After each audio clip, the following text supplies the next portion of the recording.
Hello students, I am Harish Arora. Today I am with the lecture regarding elasticity of demand. Yesterday I have posted a lecture regarding demand analysis or theory of demand. Today we will discuss the concept of elasticity of demand. Let's begin. First of all, concept of elasticity. Elasticity of demand is a measure of how much buyers and sellers respond to changes in market conditions. Market में जो भी changes होते हैं उनका impact क्या demand पर पड़ता है और मेजरली चेंजेस इन प्राइजेस यहाँ पे हम डिस्कस करेंगे. इट ऑल्सो अलाउज अस और sellers to analyse supply and demand with a greater precision.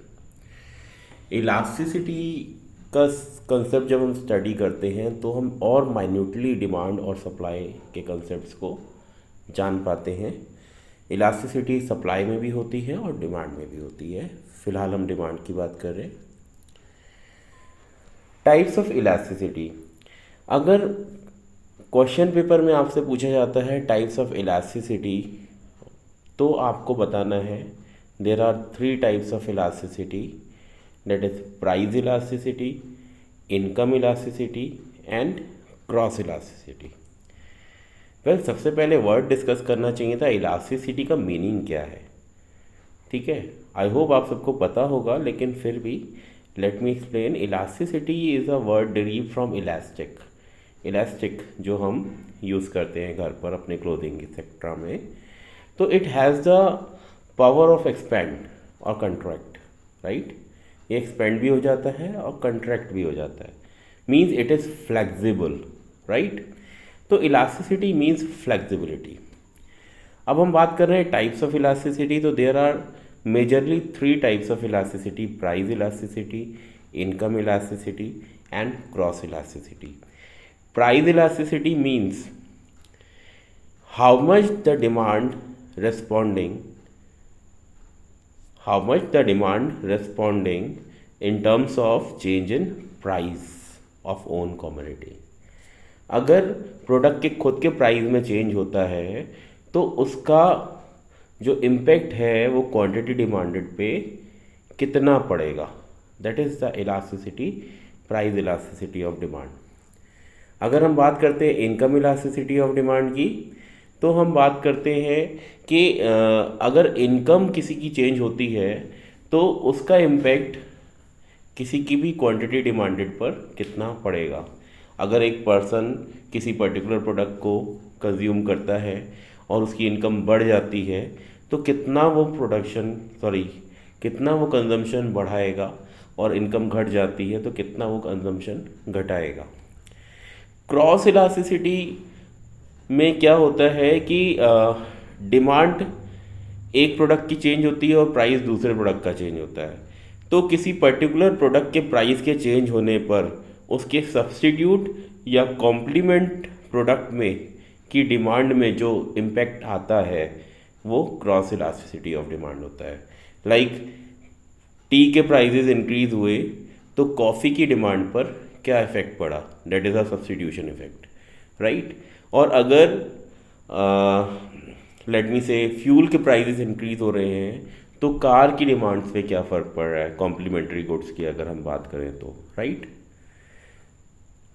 अब बात करते हैं majorly this lecture is for price elasticity of demand which is very crucial and important in exams. Price elasticity of demand क्या है कि अगर बाकी चीज़ें कांस्टेंट रहें. कल डिमांड वाले लेक्चर में हमने पढ़ा था, व्हाट इज़ डिमांड में हमने पढ़ा था, डिटर्मिनेंट्स में लॉ ऑफ डिमांड में पढ़ा था कि बहुत सारे फैक्टर हैं जो डिमांड को डिटरमाइन करते हैं. तो केवल own price of the commodity is going to change and other things remain constant. तो बाकी चीज़ें अगर सेम रहेंगी और प्राइस में चेंजेस होगा, own price of the commodity में चेंजेस होगा, तो उसका इम्पैक्ट क्वांटिटी डिमांडेड पर कितना पड़ेगा. ठीक है, right. So due to certain percentage change in the price of the commodity, if certain percentage change in the price demand of the commodity, it is known as elasticity of demand. अगर price का असर quantity demanded पे पड़ता है तो वहाँ पर elasticity of demand है. Professor Marshall has stated that elasticity और रेस्पॉन्सिवनेस, इलास्टिसिटी को उन्होंने वर्ड दिया रेस्पॉन्सिवनेस, ठीक है। क्या रेस्पॉन्स आता है, किसी भी चेंज का response in terms of quantity demanded क्या आता है। तो the elasticity of demand in the market is large और small according to the amount demanded increase much और little for a given rise in price, ठीक है। तो प्राइस में अगर चेंजेस होते हैं तो हम क्वांटिटीज़ में भी चेंजेस करते हैं, उसका असर सीधा सीधा डिमांड पर पड़ता है, मार्केट डिमांड पर पड़ता है। तो that is the elasticity of demand as per professor Alfred Marshall. बात करते हैं measurement of price elasticity. Price elasticity को मेज़र कैसे करते हैं, तो इसमें हमारे पास मेथड्स हैं। फर्स्ट मेथड हमारे पास है परसेंटेज मेथड और proportionate method, right. The formula of percentage method और proportionate method is percentage change in quantity demanded divided by percentage change in price, right. अगर हम यहाँ पर ये जो इंटू 100 करा हुआ है, अगर ये हम नहीं करें, केवल डेल्टास की वैल्यू लें, ठीक है, तो वो प्रोपोर्शनेट मेथड बन जाता है। और अगर हम इंटू 100 करते हैं तो ये परसेंटेज मेथड होता है, देयर इज माइन्यूट चेंज, ठीक है। So according to this method price elasticity of demand is measured by dividing the percentage change in quantity demanded by the percentage change in price. कितना percent quantity demanded में change हुआ है, उसको अगर हम divide कर देंगे कि कितना परसेंट प्राइस में चेंज हुआ है, बेस प्राइस से न्यू प्राइस में कितना चेंजेस हुआ है, वो प्लस माइनस कुछ भी हो सकता है, राइट। तो will find out the elasticity of demand, the numerical figure कि how much elasticity is there, right. Where delta Q is change in quantity demanded, delta P is change in price, P is initial or base price and Q is initial or base quantity. Types of price elasticity, अगर हम बात करें proportionate और percentage method से अगर हम elasticity calculate करते हैं तो कितने तरह की इलास्टिसिटी हमें मिल सकती है। सबसे पहले perfectly elastic demand. Perfectly elastic demand में you can see the curve is horizontal, the demand curve is horizontal straight line, right. यहाँ पर क्या होता है कि या तो बहुत माइनर या बिल्कुल ज़ीरो चेंज इन प्राइस होगा, लेकिन फिर भी डिमांड जो होगी वो कंटिन्यूसली चेंज होती रहेगी। दैट इज़ वाई जब हम इसको हम सॉल्व करेंगे तो हमारा आंसर इन्फिनिटी में आएगा, and that is why perfectly elastic demand is symbolically shown by the symbol infinite, okay. Perfectly inelastic demand, ठीक है, when the price of the commodity changes but the quantity demanded remains same is known as perfectly inelastic demand, right. You can see the curve is horizontal, ठीक है। यहाँ पर price change हो रहा है, P1 to P2 हुआ, price increase करा, but the demand curve is a vertical demand curve, vertical straight line, and there is no change in the quantity demanded, right. It happens with the products like salt. अगर नमक सस्ता हो जाएगा तो हम बहुत ज़्यादा नहीं खाने लगेंगे, और नमक महंगा हो जाएगा तो हम बहुत कम नहीं खाने लगेंगे, ठीक है। नमक का यूज़ लगभग हर फैमिली में कांस्टेंट रहता है, बहुत ज़्यादा इंक्रीज और डिक्रीज नहीं होता, ठीक है। Unitary elastic demand. Unitary elastic demand where the proportionate or percentage change in price is just equal to the proportionate and percentage change in quantity demanded, ठीक है।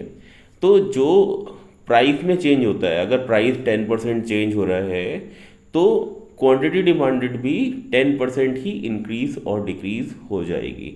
सपोज प्राइस इंक्रीज होता है 10% तो क्वांटिटी डिमांडेड डिक्रीज हो जाएगी 10%, और price अगर decrease होता है 10% तो क्वांटिटी डिमांडेड इंक्रीज हो जाएगी बाय 10%, ठीक है। Here the curve you can see ED is equal to 1, ठीक है। यूनिटरी इलास्टिक डिमांड है तो आंसर विल बी, अगर जब हम इसे फॉर्मूला से सॉल्व करेंगे तो answer will be equal to 1, ठीक है, and curve will be like that, okay. Next, more than unitary elastic और इलास्टिक डिमांड, ठीक है। यहाँ पर क्या होता है कि चेंज इन प्राइस माइन्यूट होता है but change in quantity demanded बहुत ज़्यादा होता है, ठीक है। Where elasticity is crosses the figure 1, it is more than 1 always, right. अगर आप कैलकुलेट करते हैं, फॉर्मूला लगाते हैं सिचुएशन में, और you will find the answer is greater than 1, means there is an more than unitary elastic demand, जिसको हम इलास्टिक डिमांड भी बोलते हैं, राइट। यहाँ पर प्राइस में कम चेंज होता है और क्वांटिटी डिमांडेड में ज़्यादा चेंज होता है। For example, if there is 10% change in price and there is 20% change in quantity in response to price, that is known as more than unitary elastic, and the curve of more than unitary elastic demand is like that, and symbolically it is presented as ED is greater than 1. Next is less than unitary elastic demand or inelastic demand, we say it. इसमें क्या होता है कि price में change अच्छा खासा हो जाता है, प्राइस अच्छा खासा ऊपर हो सकता है, अच्छा खासा नीचे हो सकता है, बट उसके रिस्पॉन्स में जो क्वांटिटी में चेंजेस आते हैं वो बहुत कम आते हैं। There is very few changes in the quantity demanded if the price rises और down, okay, and the curve will be like that, you will find it, ठीक है। And symbolically ED is less than 1, ठीक है। जब हम formula लगा के measure करेंगे और हमारा आंसर अगर 0.8 आता है, 0.7 आता है, तो मतलब there is a less than unitary elastic demand. For example, if the price changes by 10% and the quantity demand is changes by 5% only, तो it is less than unitary demand, okay. There are few other methods of calculation of price elasticity of demand. The other one is total expenditure method. Okay, the total expenditure method, where total expenditure is equal to price into quantity, ठीक है। यहाँ पर हम क्या करेंगे, हम देखेंगे कि एक्सपेंडिचर में क्या चेंजेस आ रहे हैं और एक्सपेंडिचर के डायरेक्शन को स्टडी करेंगे, और उसके हिसाब से हम 3 तरह की कंडीशंस को डिटरमाइन कर सकते हैं: इनइलास्टिक डिमांड, इलास्टिक डिमांड और unitary elastic demand. Total expenditure method में परफेक्टली इनइलास्टिक और परफेक्टली इलास्टिक नहीं है। यहाँ पर 3 सिचुएशंस हैं, one is inelastic, other is elastic and other is unitary elastic. चलिए बात करते हैं इनइलास्टिक कब होगी। When the total expenditure varies directly with the price, ठीक है। वेरीज डायरेक्टली मतलब प्राइस और एक्सपेंडिचर सेम डायरेक्शन में अगर ट्रैवल करेंगे, प्राइस अगर बढ़ेगा टोटल एक्सपेंडिचर भी कमोडिटी पे बढ़ जाएगा, और प्राइस अगर घटता है टोटल एक्सपेंडिचर भी कमोडिटी पे अगर घट जाता है, means there is inelastic demand. With the fall in price, total expenditure decreases, and with the rise in price, total expenditure increases. Here is an illustration. When the price is 10, quantity demand is 20. The total expenditure 10 into 20 is 200. When the price is 8, quantity definitely increases, but the total expenditure we find is less than the earlier, right? Price decreases and total expenditure decreases, means there is inelastic demand.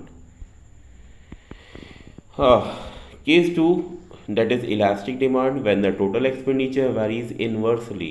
Inversely means total expenditure and price travel in different direction. If price increases, total expenditure decreases. If price decreases, total expenditure increases, right? With the fall in price, total expenditure increases, or with the rise in price, total expenditure decreases. There is an example: price is 10, quantity is 20, total expenditure 200. Price fall by 2 rupees, 8, it becomes 8 now. Total quantity demanded becomes 30. That is normal law of demand. But we find that total expenditure is increasing. Here we have to compare the price fallen down and the expenditure increases, right? That is why there is an elastic demand. The third situation is unitary elastic demand, when the change in price doesn't able to change the total expenditure by the consumer, right? Means the total expenditure remains the same at every price level, then there is unitary elastic demand. Price was 10, quantity was 20, multiplication is 200, price becomes 8, quantity becomes 25, but still the total expenditure is 200. Means the total expenditure is not going to change here, right? That is why there is unitary elastic demand. Okay. The third method of measuring elasticity of demand or price elasticity of demand is geometric method or point method. Here what we do according to point method, elasticity of demand at any point is measured by the dividing the lower segment of the demand curve with the upper segment of the demand curve at the point.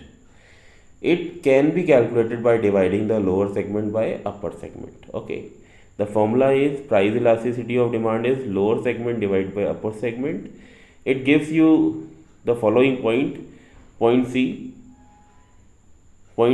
where the division result comes to 1, right? Point B, the division result is greater than 1. Point D, the division result is infinity. Point E, the division result is 0, right? So at point C there is unitary elastic demand. It is more than unitary, it is less than unitary, this is infinite, perfectly elastic, and this is 0, perfectly inelastic. Okay. Now what are the factors influencing elasticity of demand? The first factors means ऐसी चीज़ें जो elasticity of demand को influence कर रही हैं, means demand ज़्यादा elastic होगी या कम elastic होगी, it depends on certain factors. सबसे पहले बात होती है nature of commodity. Nature of commodity means goods perishable है या durable है, right? पेरिशेबल गुड्स की इलास्टिसिटी कम होती है, ड्यूरेबल गुड्स की इलास्टिसिटी ज़्यादा होती है. Different uses of the commodity. अगर कोई ऐसा प्रोडक्ट है, फॉर एग्जांपल मिल्क, ऐसा प्रोडक्ट है जिसके मल्टीपल यूजेस है, right? Milk for drinking, milk for making tea और coffee, milk for making milk shake nowadays in summers, milk for making fruit juices और shakes, milk for making cheese, milk for making curds, and lots of uses of milk are there.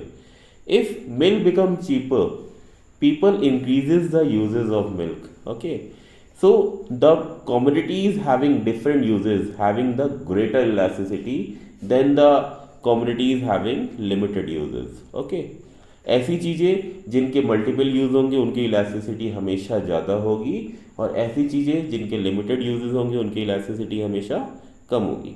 Now the availability of substitute goods. ऐसा कोई product है जिसके substitute available हैं, it is highly elastic, right? और ऐसा कोई product है जिसके सब्सटीट्यूट्स नहीं है, तो वहाँ पर इलास्टिसिटी मतलब ज़ीरो के आसपास होगी, बहुत कम इलास्टिसिटी होगी. Consumer income. कंज्यूमर की इनकम से भी कहीं ना कहीं इलास्टिसिटी की बात होती है. अगर कंज्यूमर की इनकम बहुत लिमिटेड है, ठीक है, बहुत कम है, तो इलास्टिसिटी ग्रेटर साइड रहेंगी, ठीक है, वो अपना कंजम्पशन को कट डाउन करेगा. बट इनकम अगर सफिशिएंट है तो इलास्टिसिटी लोअर साइड रहेंगी. मतलब a person having good amount of money doesn't consider the prices generally, right? So अगर किसी के पास बहुत सारा पैसा है तो वो 2 रुपये कोई चीज़ महंगी हो जाती है, उसे इस बात से कोई फ़र्क नहीं पड़ता. लेकिन अगर किसी के पास लिमिटेड पैसा है तो अगर 2 रुपये की चीज़ कम हो जाती है तो वहाँ उसे फ़र्क पड़ता है. Influence of habit and customs. अगर हमारी कुछ कस्टम्स हैं, ट्रेडिशंस हैं, हम उन्हें फॉलो करते हैं तो भी हम प्रोडक्ट को कंज्यूम करेंगे. और अगर कोई हैबिचुअल प्रोडक्ट है तो इस केस में जो इलास्टिसिटी होती है वो कम होती है, because the person willingly consume the product even at a higher price. Okay. Possibility of postponement. अगर कोई ऐसी डिमांड है जिसको हम पोस्टपोन कर सकते हैं, आज नहीं तो कल, कल नहीं तो परसों, ठीक है, मतलब टाल सकते हैं, तो वहाँ पर इलास्टिसिटी हमेशा हायर साइड रहती है, ज़्यादा रहती है। लेकिन अगर डिमांड को टाला नहीं जा सकता, इमीडिएट डिमांड है, इमरजेंट है, तो वहाँ पर इलास्टिसिटी कम रहेगी। टाइम की बात करते हैं, इलास्टिसिटी शॉर्टर पीरियड में कम होती है और लॉन्गर पीरियड में ज़्यादा होती है। Well that's all for about this topic. आज हमने प्राइस इलास्टिसिटी को मेनली डिस्कस करा है। There are 3 elasticities, but price elasticity पे क्वेश्चन ज़्यादा रिपीटेडली आता है। Well thank you for so much for this time, और I will try to upload more and more videos if I got time, and best of luck for your exams. Thank you so much.